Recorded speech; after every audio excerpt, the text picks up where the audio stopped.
గత రెవెన్యూ చట్టాలు 1971 ROR act, తర్వాత మొన్న రీసెంట్ గా గత ప్రభుత్వం తీసుకొచ్చినటువంటి ధరణి ఆర్ఓఆర్ 2020, ఆ ధరణి 2020 వల్ల వచ్చినటువంటి భూ సమస్యలు, దాన్ని పరిష్కరించడానికి నేటి ప్రభుత్వం తీసుకొచ్చినటువంటి భూభారతి, గత రెవెన్యూ యాక్ట్స్ ఇవన్నీ ఉన్నప్పటికీ కూడా మరి చాలా భూ సమస్యలు కూడా ఇంకా పరిష్కారం కాలేదు. ఇవన్నిటిని పరిష్కారం తొందరగా కావాలని చెప్పి మరి ప్రజామిత్ర ప్రోగ్రెసివ్ డెమోక్రటిక్ ఫ్రంట్ తరఫున ఈ సభను ఏర్పాటు చేసినాం.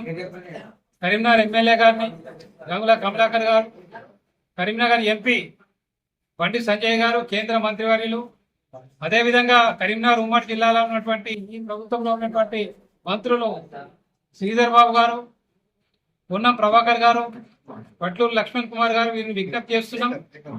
ప్రభుత్వంతో మాట్లాడి, మీరే ప్రభుత్వంలో ఉన్నారు కాబట్టి స్పెషల్ డ్రైవ్ కార్యక్రమాలు దీనికోసం ఏర్పాటు చేసి ఒక 3 నెలల కాల పరిమితి లోపల ఈ సమస్యలను పరిష్కారం చేయాలని విజ్ఞప్తి చేస్తున్నాం.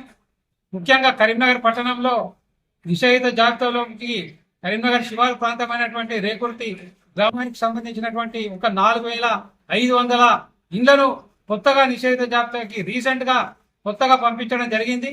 మరి అక్కడ ప్రజలందరూ కూడా వాళ్ళంతా కూడా చాలా వారు బాధపడుతున్నారు. ఆ సమస్యను కూడా మరి పరిష్కారం చేయడానికి కూడా మీరందరూ కూడా కంకణబద్దులై ముందుకొచ్చి తొందరగా సమస్య పరిష్కారం చేయించాలని విజ్ఞప్తి చేస్తూ జై తెలంగాణ, జై భారత్.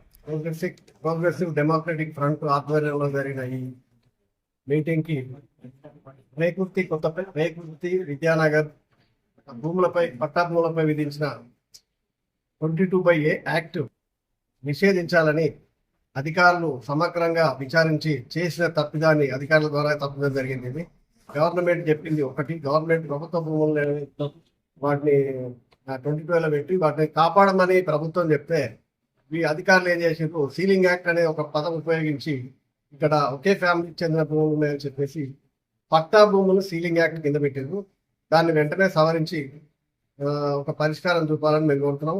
ఎందుకంటే 10,000 కుటుంబాలు ఆ యొక్క 22 యాక్ట్ కింద 3 డివిజన్లుగా 19, 20, 21 కరీంనగర్ నగరపాలక సంస్థలో 3 డివిజన్ల పరిధిలో ఈ యొక్క సీలింగ్ యాక్ట్ విధించారు. 22/A అనే యాక్ట్ను విధించి పట్టా భూములపై రిజిస్ట్రేషన్ కాకుండా నిలుపుదల చేసినాం. దాని గురించి మాట్లాడడానికి మేము ఇక్కడికి సార్ ఆధ్వర్యంలో సాధించిన వేదిక మీద మేము ఆ యొక్క సమస్యను తీసుకొని ఇక్కడ మాట్లాడడానికి వచ్చాం. మేము 25 years అవుతుంది వచ్చి ఇక్కడే ఉన్నాము. మేము ల్యాండ్స్ కొనుక్కున్నాము, ఇల్లు కట్టుకున్నాము. వాటి గురించే మేము పోరాడుతున్నాం. 22/A ఉన్నాయి ఇప్పుడు అవి. ఎందుకంటే మేము కొనుక్కున్నప్పుడు ఏ ప్రాబ్లం లేదండి, అన్ని రిజిస్ట్రేషన్ అయినాయి, మొటేషన్ అయినాయి, గవర్నమెంట్ ట్యాక్స్ రూపంలో అన్ని పోయినాయి. కానీ ఇప్పుడు మళ్ళీ అవి మేము అవసరానికి చేంజ్ చేద్దామంటే వాటిని రిజిస్ట్రేషన్ కావట్లేదని నిషేధిత జాబితాలో పెట్టామని గవర్నమెంట్ అంటుంది. మరి అప్పుడు తెలియదా గవర్నమెంట్ కు మాకు అప్పుడే కావాలి రిజిస్ట్రేషన్లు అంటే మేము వేరే కాడ కొనుక్కునే వాళ్ళం కదా. ఇప్పుడు ప్రాబ్లం అవుతుంది, మేము ఏదన్నా చేయాలన్న పిల్లల చదువులకైనా ఏదైనా ఇబ్బంది అవుతుంది. ఈ సమస్యను గవర్నమెంట్ అందరి దృష్టికి తీసుకెళ్లాము. మామూలుగా పొంగులేటి శ్రీనివాస్ రెడ్డిని కలిసాము, గంగుల కమలాకర్ని కలిసాము, పొన్నం ప్రభాకర్ని కలిసాము, బండి సంజయ్ అన్నని కలిసాము, అందరినీ కలిసాము. అందరు చూస్తాం అంటున్నారు, పిచ్చోళ్ళలాగా తిరుగుడు అవుతుంది.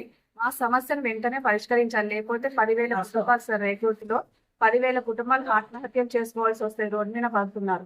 ఎందుకంటే ప్రజాపాలన ఏ గవర్నమెంట్ అయినా చేసేది ప్రజాపాలన అంటే ప్రజల్ని ఉద్ధరించాలి కానీ ప్రజల్ని సమస్యల్లోకి నెట్టొద్దు కదా. సీఎం రేవంత్ రెడ్డికి ఒకటే చెప్తున్నాను, దీన్ని కొంచెం సీరియస్ గా తీసుకొని ఈ సమస్యను వెంటనే పరిష్కరించాలని మేము కోరుకుంటున్నాం సార్. Thank you. అది కొత్తపల్లి మండలం. నా పేరు రజని. మాది 1998 నుంచి మా నాన్నగారు భూ సమస్య గురించి తిరిగారు. ఇప్పుడు అతనితో చేయలేని పని ఇప్పుడు నేను కూడా దీని గురించి సమస్యగా 677 సర్వే నంబర్లో 70 గుంటల భూమిని రేషన్ కృష్ణ పేరు మీద రిజిస్ట్రేషన్ చేసిండ్రు. పట్టా పాస్బుక్ వాళ్ళకు ఇచ్చారు, రైతు బంధు కూడా వాళ్ళకే పడుతున్నది. ఆ భూమి మాత్రం మాది, వాళ్ళు దున్నుకుంటున్నారు. దీని మీద కోర్టుకు వెళ్ళమని అంటున్నారు. కోర్టు సమస్యకు పోతే కోర్టు సమస్య ఎంత త్వరగా అయితే పరిష్కారం కాదు.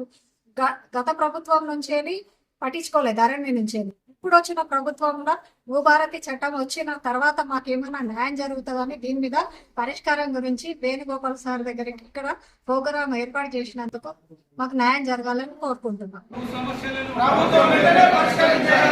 నాటి ధరణి నేటి భూభారతి ద్వారా ప్రజల భూ సమస్యలను